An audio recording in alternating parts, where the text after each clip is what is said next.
Hi guys! This week our state is Missouri. Missouri was the 24th state of the United States, and there are a lot of interesting facts about it. But the most interesting fact is that it was the location of the first successful parachute jump. In March of 1912, according to the Air and Space magazine, Captain Albert Berry executed the first successful parachute jump in St. Louis.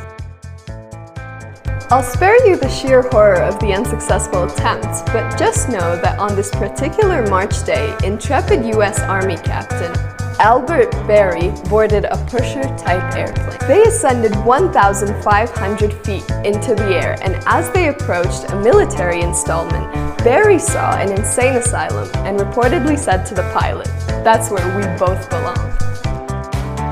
Hundreds of people watched as he successfully deployed his chute and returned to the Earth.